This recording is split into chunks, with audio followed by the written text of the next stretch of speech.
بسم اللہ الرحمن الرحیم۔ السلام علیکم۔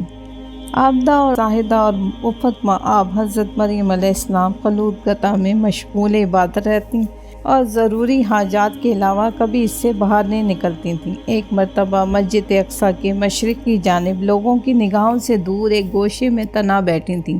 کہ اچانک اللہ کا فرشتہ حضرت جبرائیل علیہ السلام انسانی شکل میں ظاہر ہوا۔ حضرت مریم علیہ السلام نے ایک اجنبی شخص کو اس طرح بے حجاب سامنے دیکھا تو گھبرا گئیں اور فرمانے لگیں، اگر تجھ کو کچھ بھی اللہ کا خوف ہے تو میں اللہ رحمان کا واسطہ دے کر تجھ سے پناہ چاہتی ہوں۔ فرشتے نے کہا، مریم خوف نہ کھا، میں انسان نہیں بلکہ اللہ کا فرستادہ فرشتہ ہوں اور تجھ کو بیٹے کی بشارت دینے آیا ہوں۔ حضرت مریم علیہ السلام نے یہ سنا تو عذرا تعجب فرمانے لگیں، میرے لڑکا کیسے ہو سکتا ہے جبکہ مجھ کو آج تک کسی بھی شخص نے ہاتھ نہیں لگایا؟ فرشتے نے جواب دیا، میں تو تیرے پروردگار کا قاصد ہوں، اس اللہ نے مجھ سے اسی طرح کہا ہے اور یہ بھی فرمایا کہ یہ میں اس لیے کروں گا کہ تجھ کو اور تیرے لڑکے کو کائنات کے لیے اپنی قدرت کاملہ کے اعجاز کا نشان بنا دوں، اور لڑکا میری جانب سے رحمت ثابت ہوگا اور میرا یہ فیصلہ اٹل ہے۔ مریم، اللہ تعالیٰ تجھ کو ایک ایسے لڑکے کی بشارت دیتا ہے جو اس کا کلمہ ہوگا، اس کا لقب باوجاہت اور صاحب عظمت رہے گا، کیونکہ وہ اللہ تعالیٰ کے مقربین میں سے ہوگا۔ وہ اللہ کے نشان کے طور پر بحالت شیر خوارگی لوگوں سے باتیں کرے گا اور سن کہولت بڑھاپے کا ابتدائی دور بھی پائے گا تاکہ کائنات کی ہدایت کی خدمت کی تکمیل کرے، اور یہ سب کچھ اس لیے ضرور ہو کر رہے گا کہ اللہ تعالیٰ کا قانون قدرت یہ ہے کہ جب وہ کسی شے کو وجود میں لانا چاہتا ہے تو اس کا یوں ہی ہو کر رہتا ہے، اور اللہ تعالیٰ اس کو اپنی کتاب عطا کرے گا، اس کو حکمت سکھائے گا اور اس کو بنی اسرائیل کی ہدایت کے لیے رسول اور پیغمبر بنائے گا۔ حضرت جبرائیل امین علیہ السلام نے حضرت مریم علیہ السلام کو یہ بشارت سنا کر ان کے گریبان میں پھونک دیا، اور اس طرح اللہ تعالیٰ کا کلمہ ان تک پہنچ گیا۔ حضرت مریم علیہ السلام نے کچھ عرصے کے بعد خود کو حاملہ محسوس کیا تو بتقاضۂ بشریٰ ان پر ایک اضطرابی کیفیت طاری ہو گئی، اور اس کیفیت نے اس وقت شدید صورت اختیار کر لی جب انہوں نے دیکھا کہ مدت حمل ختم ہو کر ولادت کا وقت قریب سے قریب تر ہوتا جا رہا ہے۔ انہوں نے سوچا کہ اگر یہ واقعہ قوم کے اندر رہ کر پیش آیا تو چونکہ قوم حقیقت حال سے واقف نہیں ہے، اس لیے نہیں معلوم وہ کس طرح بدنام اور بہتان ترازیوں کے ذریعے کس طرح درجہ پریشان کرے، اس لیے مناسب یہ ہے کہ لوگوں سے دور کسی جگہ چلے جانا چاہیے۔ یہ سوچ کر وہ بیت المقدس سے تقریباً 9 میل کوہ سترہ ساحر کے ایک ٹیلے پر چلی گئیں جو اب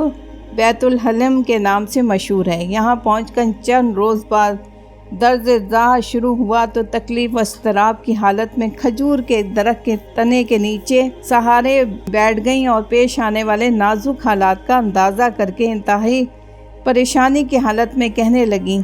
کاش کہ میں اس سے پہلے مر چکی ہوتی اور میری ہستی کو لوگ یک قلم فراموش کر چکے ہوتے۔ تب نقلستان کے نشیب سے اللہ کے فرشتے نے پھر پکارا، مریم علیہ السلام غمگین نہ ہو، تیرے پروردگار نے تیرے لیے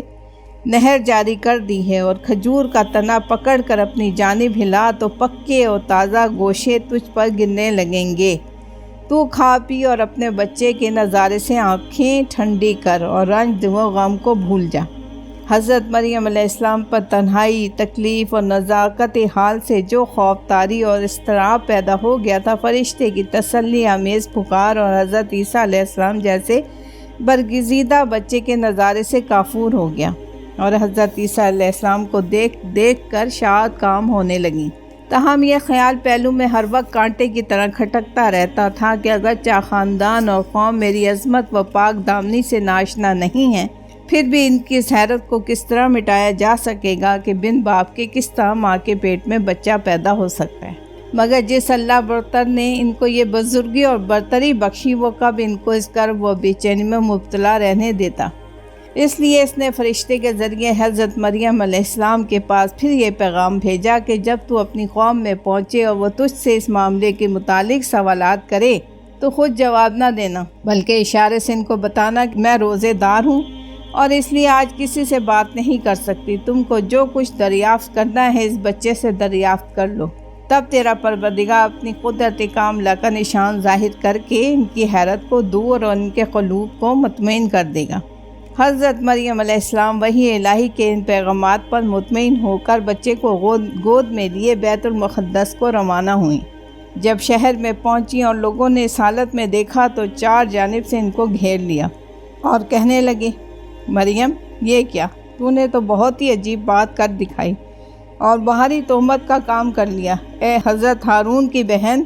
نہ تو تیرا باپ برا آدمی تھا اور نہ تیری ماں ہی بد چلن تھی، پھر تو یہ کیا کر بیٹھی؟ حضرت مریم علیہ السلام نے اللہ کے حکم کی تعمیل کرتے ہوئے لڑکے کی جانب اشارہ کر دیا کہ جو کچھ دریافت کرنا ہے اس سے معلوم کر لو، میں تو آج روزے سے ہوں۔ لوگوں نے یہ دیکھ کر انتہائی تعجب کے ساتھ کہا، ہم کس طرح سے شیرخوار بچے سے باتیں کر سکتے ہیں جو ابھی ماں کی گود میں بیٹھنے والا بچہ ہے؟ مگر بچہ فوراً بول اٹھا، میں اللہ کا بندہ ہوں، اللہ نے اپنے فیصلے تقدیر میں مجھ کو کتاب انجیل دی ہے اور نبی بنایا ہے، اور اس نے مجھ کو مبارک بنایا خواہ جس میں کسی حال اور کسی جگہ بھی ہوں، اور اس نے مجھ کو نماز و زکوٰۃ کا حکم دیا ہے کہ جب تک میں زندہ رہوں یہی میرا شعار، اور اس نے مجھ کو اپنی ماں کا خدمت گزار بنایا، خود سر اور نافرمان نہیں بنایا، اور اس کی جانب سے مجھ کو سلامتی کا پیغام ہے جس دن کہ میں پیدا ہوا اور جس دن کہ میں مروں گا